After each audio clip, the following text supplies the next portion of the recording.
You will hear a telephone conversation between a receptionist who works at a house renting agency and a man. First, you'll have some time to look at questions 1 to 4.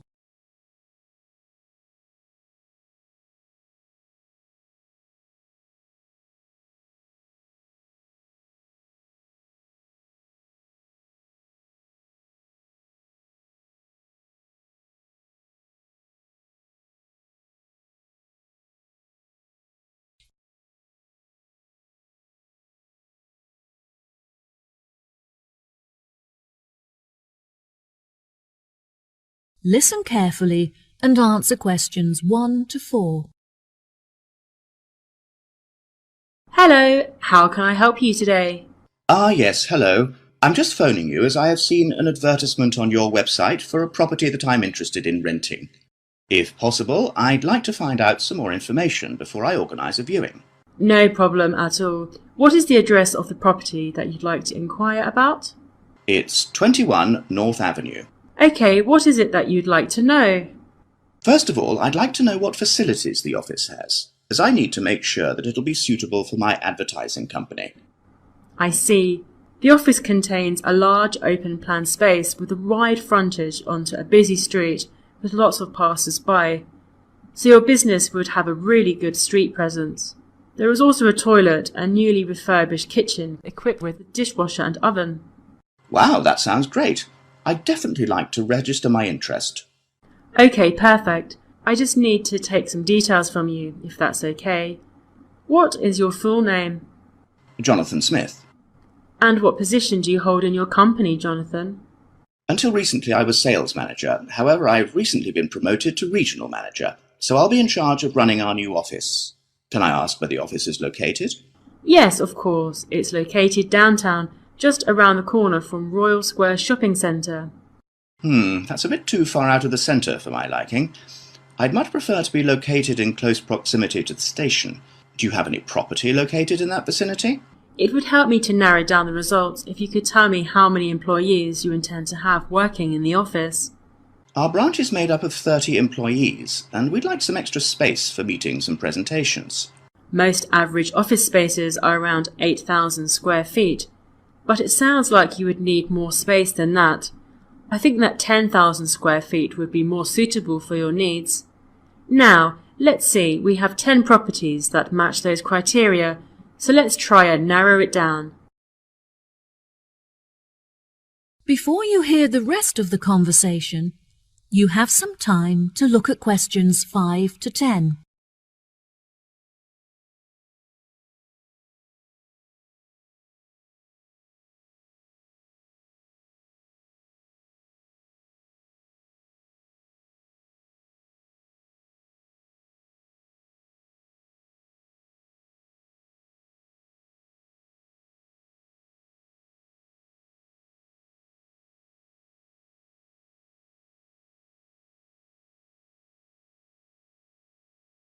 Now listen and answer questions 5 to 10. Do you have any other requirements? Well, we'll need access to the office 12 hours a day, but security should be 24-hour. We don't hold any money on the premises, but it's crucial that we protect our customer information against theft. Okay, anything else? Yes, ideally I would prefer the new office to be split over 2 levels, so that the working office area is kept separate from street level. That will enable us to locate a reception at ground floor level to welcome customers when they arrive. And are there any particular facilities that you need? Our employees work very hard throughout the day, and I want to make sure that they're well nourished. It would therefore be ideal if I could provide them with a kitchen to cook hot meals at lunchtime. Would you want the kitchen to be located at first floor level with the office? No, I don't want the office to be filled with the smell of food. It would be better if the new office had a basement where we could locate the kitchen and staff room area to keep it at arm's length from the workspace. Okay, I have now narrowed the search to 2 available properties. Do you have any other requirements that could narrow our search down to 1 result? All of our office staff will be working at desktop computers, so I'll need the office to be equipped with at least 40 power sockets if possible. Anything else? Studies have shown that exercise is very important for maintaining happiness and healthy brain function. In an office environment, it's very difficult to get sufficient daily exercise, so it would be great if they had access to a nearby exercise area. One of the available offices is located next door to a gym. Would this be suitable? Yes, absolutely. A gym is exactly what I was thinking of. Brilliant. Do you need the office to be furnished? I don't think so. I already have some furniture, so I would prefer to bring this myself. That's no problem at all. And before I forget, we will definitely require Wi-Fi access, as much of our work and customer recruitment is carried out online. No problem. It sounds like the property will suit your needs perfectly. I've taken the liberty of booking you a viewing at 3 p.m. on Thursday, so you can see it for yourself. Is there anything else I can help you with today? No, I think that's all the information I need. Thanks very much for your help. No problem. It's been my pleasure to be of assistance. Goodbye. That is the end of part 1. You now have half a minute to check your answers.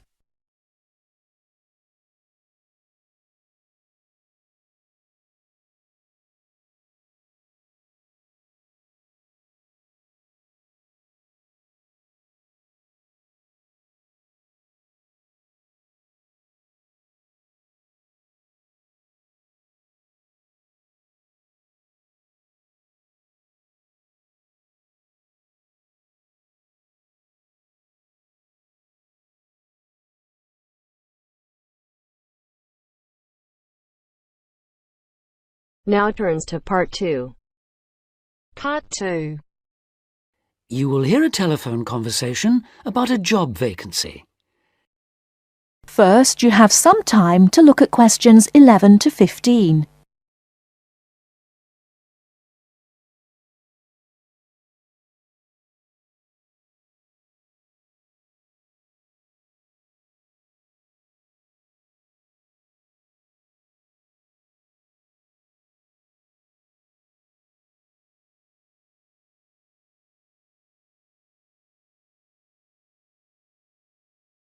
Now, listen carefully and answer questions 11 to 15.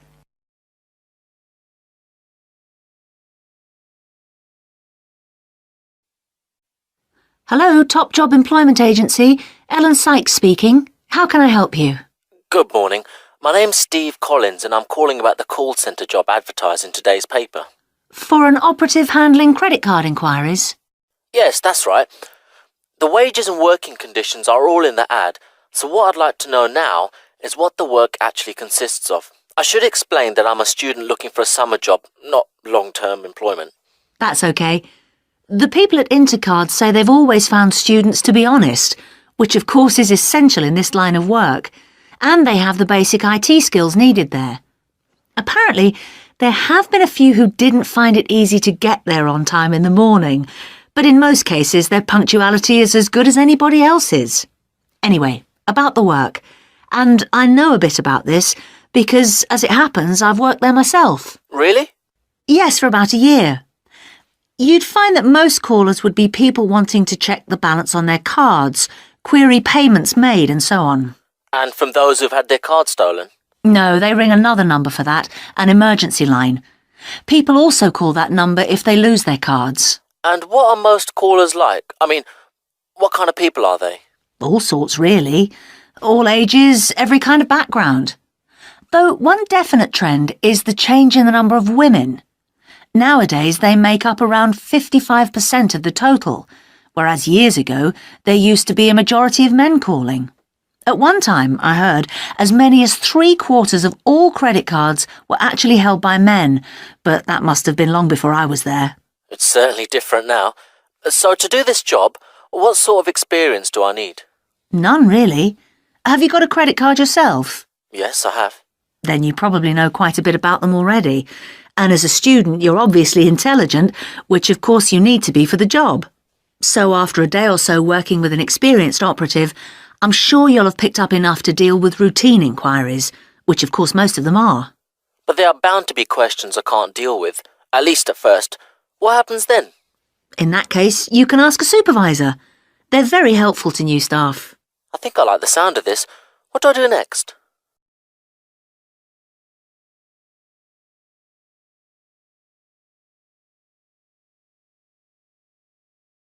Before you hear the rest of the talk, you have some time to look at questions 16 to 20.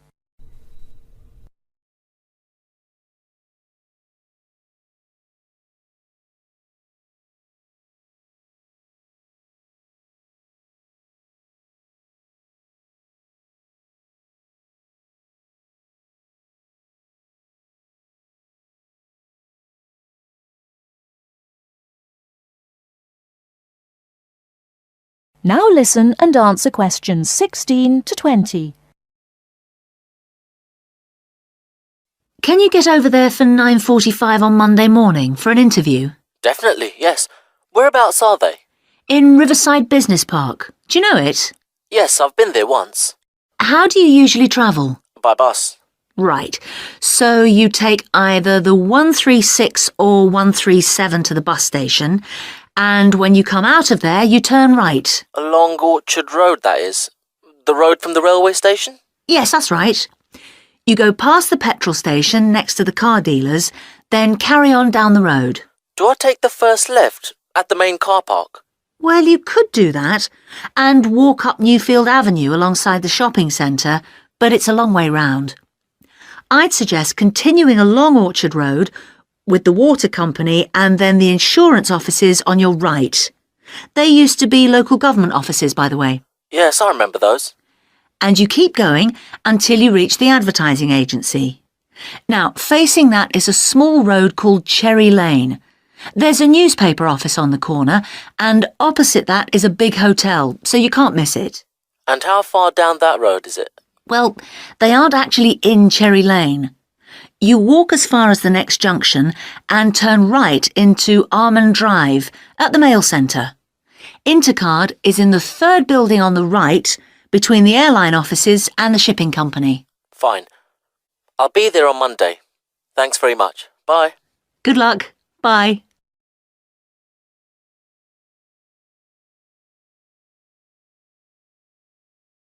That is the end of part 2.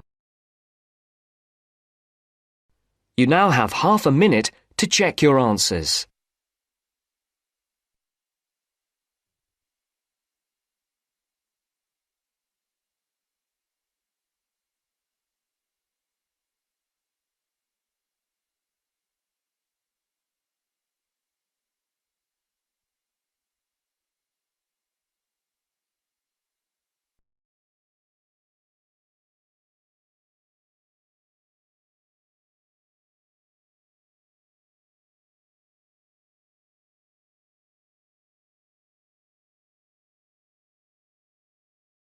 Now turns to part 3.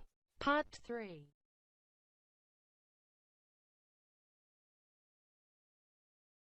You will hear a discussion between a business student called Marco and his personal tutor about the courses that Marco should take. First, you have some time to look at questions 21 to 23 on page 5.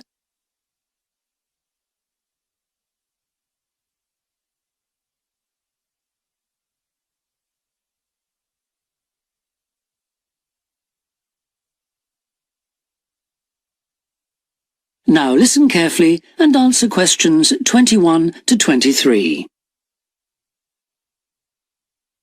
Hi, Marco. Come in.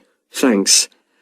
I've got a bit stuck trying to select courses for next semester. Could you help me, please? Of course. Sit down. First of all, most people just go for the areas of business that they're interested in, but even if something doesn't look very stimulating, it's important that you can use it once you get a job. It's not much good choosing areas that aren't going to be helpful later on. Right. I want to go into management, so I'll need to think about that. And should I start specialising in a particular area yet? I don't think that's wise at this stage. It's better to aim for a wide variety of subjects, especially as management covers so many possibilities. You shouldn't be limiting your choices for later on. Yes, I see. You should also look at how the course is made up. Will you have regular seminars and tutorials, for example, as well as lectures? OK. Some of the lecturers are quite big names in their fields, aren't they? Mm-hmm. Should I aim to go to their courses? Well, remember that the lecturers who aren't well known may still be very good teachers. I'd say we have a consistently high standard of teaching in this department, so you don't need to worry about it. Before you hear the rest of the discussion, you have some time to look at questions 24 to 30 on pages 5 and 6.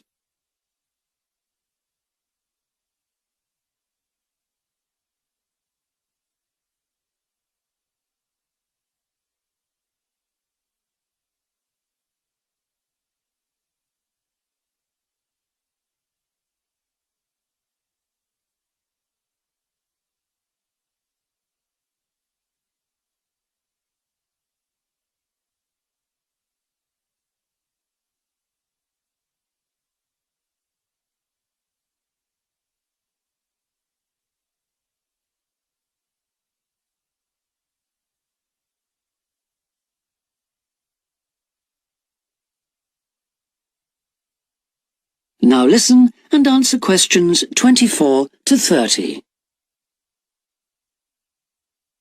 Good. Well, that's a great help. Now, last time we met, you mentioned doing team management, didn't you? That's right. I'm still quite keen on the idea. The trouble is that because of changes in the content of various courses, team management overlaps with the Introduction to Management course you took in your first year. So what you learned from it would be too little for the amount of time you'd have to spend on it. I'll drop that idea then. Have you had a chance to look at the outline I wrote for my finance dissertation? I left it in your pigeonhole last week. Yes. Why exactly do you want to write a dissertation instead of taking the finance modules? It'll be pretty demanding. Well, I'm quite prepared to do the extra work because I'm keen to investigate something in depth, instead of just skating across the surface. I realise that a broader knowledge base may be more useful to my career, but I'm really keen to do this. Right. Well, I had a quick look through your outline, and the first thing that struck me was that you'll have to be careful how you set about it, as the way you've organised it seems unnecessarily complex. The data that you want to collect and analyse is potentially valuable, but you'll need to narrow down the subject matter to make the whole thing manageable. Okay. I'll have another look at it. I was talking to Professor Briggs about it yesterday, and I got some more ideas then. For part of the dissertation, I was thinking of trying to persuade finance managers from 3 or 4 companies to let me ask them about their company finances. If not, I think I'll have to change to another topic. Well, go ahead then. I could give you some names. Thanks. Now, let's talk about practicalities. Your dissertation must be finalised by the end of May, so you should aim to finish the first draft by the end of March. Is that feasible? Yes, it shouldn't be a problem. I'll need to register for the dissertation, won't I? Is that with the registrar's department? No, it's internal to this department, so you just need to let the secretary know. Do that as soon as you're sure you're going to write the dissertation. Okay. Then, to analyse your statistics, you're going to need some suitable software. If I were you, I'd drop into the computer office and ask them for a copy. Right. So, if I revise my outline...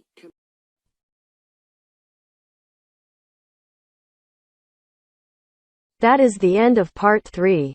You now have half a minute to check your answers.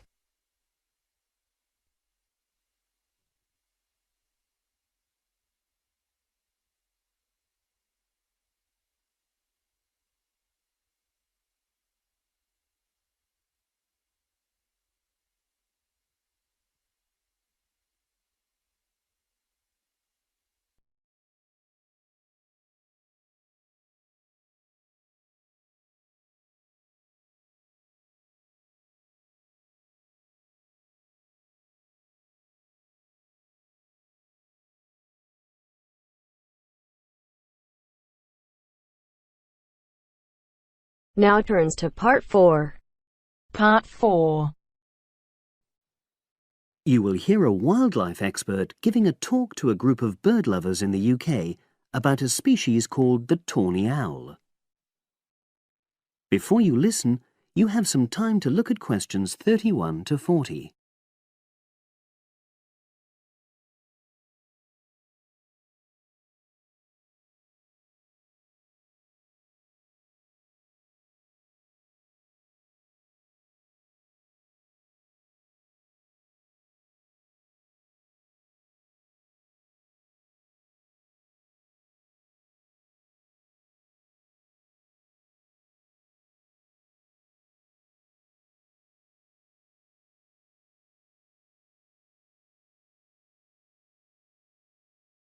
Now listen and answer questions 31 to 40. Good evening, everyone. You're all likely to be familiar with pictures of the tawny owl. Because of all the owl species in the UK, it's actually the most common one. But the chances are that you're more likely to have heard one than actually seen one, as it's also strongly nocturnal. This means that it normally ventures out at night. So, what kind of habitat does the tawny owl prefer? Well, a survey carried out in the 1980s confirmed that this owl is most likely to be found in woodland. If you look at a map of tawny owl distribution across Britain, you'll only see gaps in the treeless marshy areas of eastern England and in some of the more upland parts of northwest Scotland. However, you can sometimes find populations of tawny owls in urban areas too, either in parks or in large gardens.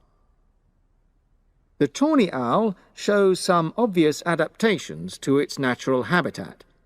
For example, both its wings and its tail are short, which helps it to maneuver through the trees. Also, the bird's plumage is a mixture of brown and grey, and this provides suitable camouflage for when the owl perches up against a tree trunk. Then there are its large eyes.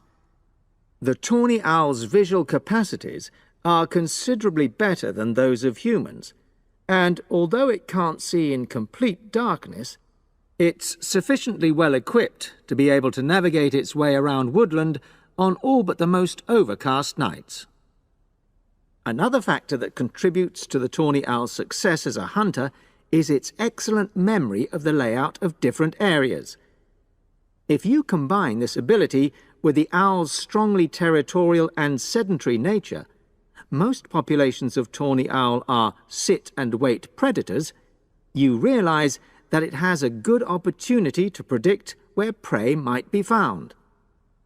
Finally, as well as having large eyes, the owl's sense of hearing is excellent, and this helps it to locate potential prey as it sits on its perch.